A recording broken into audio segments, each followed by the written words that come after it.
मौलवी अब्दुल हक एक हदेड़ उम्र शख्स थे और पिछले 15 सालों से हमारे मोहल्ले की मस्जिद में इमाम थे। पहली बीवी फौत होने के बाद मौलवी साहब की शादी उनकी साली से हुई। वो 21 साल की नौजवान खूबसूरत लड़की थी। माँ बाप के कहने पर मौलवी साहब से शादी के लिए रजामंद हुई। अपनी बड़ी बहन के बच्चों की खातिर उसको ये कुर्बानी देनी पड़ी, वरना मौलवी साहब के साथ उसका कोई जोड़ नहीं था। वो एक नौजवान लड़की थी और मौलवी साहब तो अब जिंदगी गुजार चुके थे। शादी के कुछ अरसा बाद तक तकरीबन सब कुछ ठीक ही चल रहा था, लेकिन फिर मौलवी साहब के घर अक्सर लड़ाई झगड़े होने लगे। हमारे बच्चे मौलवी साहब के घर पढ़ने जाया करते थे और अक्सर आकर ये बात बताते कि आज मौलवी साहब के घर बहुत लड़ाई हुई। मौलवी साहब आयशा बाजी को बहुत ज्यादा नाराज हुए, यहाँ तक कि वो रोने लग गईं। मैं शोबे के एतबार से एक डॉक्टर था और मौलवी साहब के साथ मेरी अच्छी दोस्ती भी थी। मैंने एक दो दफ़ा मौलवी साहब की परेशानी पूछने की कोशिश की, लेकिन मुझे उन्होंने कोई ख़ास जवाब नहीं दिया। मैं भी चुप कर गया कि शायद कोई ऐसी बात हो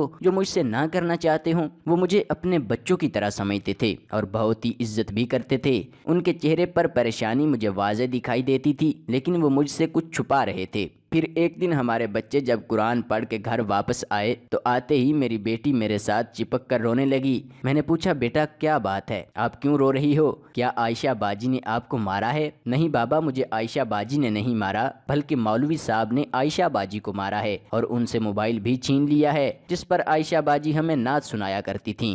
बच्ची की ये बात सुनकर मैं परेशान हो गया। मेरे दिमाग में कुछ ख्याल गर्दिश करने लगे। शायद मैं किसी हद तक बात को समझ चुका था। अच्छा बेटे चुप करो, मैं आपको अपने मोबाइल पर नात लगा देता हूँ। मैंने अपना मोबाइल जेब से निकाला ही था कि मस्जिद के मौज़िन की कॉल आ गई। डॉक्टर साहब, मौलवी साहब की तबीयत बहुत ख़राब है, जितना जल्दी हो सके आप मौलवी साहब के घर आएं। मुझे उन्होंने आपको कॉल करने के लिए कहा है। मैं उसी वक्त अपनी दवाई वाला बैग उठाया और मौलवी साहब के घर की तरफ दौड़ पड़ा। चेकअप करने के बाद पता चला कि मौलवी साहब को हार्ट अटैक हुआ है। मैंने फौरी गाड़ी वाले को कॉल की और मौलवी साहब को अपने एक दोस्त के अस्पताल ले गया। अल्लाह ताला ने मौलवी साहब की जान बख्शी और हम एक दो दिन तक मौलवी साहब को घर वापस ले आए। अगले ही दिन मौलवी साहब ने मुझे अपने घर बुलाया। उनकी तबीयत तो बेहतर थी, लेकिन परेशानी अब भी उनके चेहरे पर वाज़ेह दिखाई देती थी। देखो बेटा, तुम मुझे अपने बच्चों की तरह अजीज हो और मैं अपने हर दुख सुख की तुम्हारे साथ बिला झिझक कर लेता हूँ, लेकिन इस दफा कुछ बात ही इस तरह की थी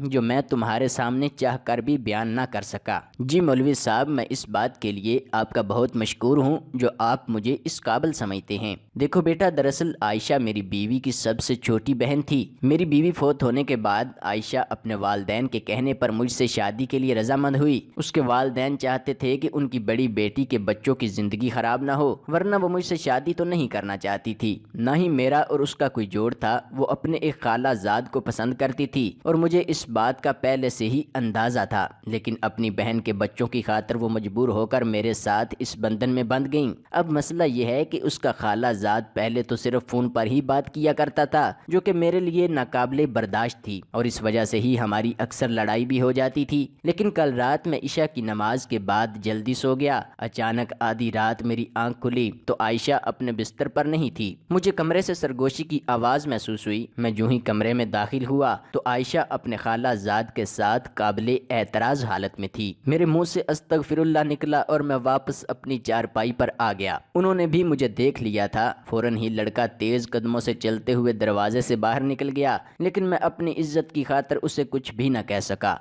आयशा कमरे से बाहर नहीं निकली और न ही मैं दोबारा आयशा के कमरे में गया, लेकिन मैं अंदर ही अंदर मर चुका था। बहरहाल मैं सुबह फजर की नमाज अदा करके घर आया तो आयशा बच्चों को पढ़ा रही थी। उसे अपनी गलती का जरा भी एहसास नहीं था। वो अब भी मोबाइल पर मैसेज के जरिए अपने खालाजाद से बात कर रही थी। बेटा, बेशक मर्द बूढ़ा भी हो, लेकिन गैरत के मामले में कुछ बातें बर्दाश्त नहीं कर सकता। मैंने कहा, मोबाइल मुझे दे दो, यही फसाद की जड़ है। तो उसने मेरी तरफ नफरत भरी नजरों से देखा और मोबाइल भी देने से इनकार कर दिया, जो मुझसे बिल्कुल भी बर्दाश्त न हुआ और मैंने उसे एक थप्पड़ दे मारा और मोबाइल उसके हाथ से छीन लिया। अब मैंने ये इरादा कर लिया है कि मैं उसे तलाक देकर फारग कर दूं, और यही परेशानी थी जिसकी वजह से मुझे हार्ट अटैक भी हुआ। तुम मुझे कोई मशवरा दो, क्योंकि मैं अब और बर्दाश्त नहीं कर सकता। इस दफा तो अल्लाह ताला ने जान बख्शी है, लेकिन शायद अगली बार मेरा बचना मुश्किल हो जाए। मेरे छोटे छोटे बच्चे भी लावारिस हो जाएंगे। मौलवी साहब की इस बात का मेरे पास कोई जवाब तो नहीं تھا اور نہ ہی اس مسئلے کا کوئی حل تھا۔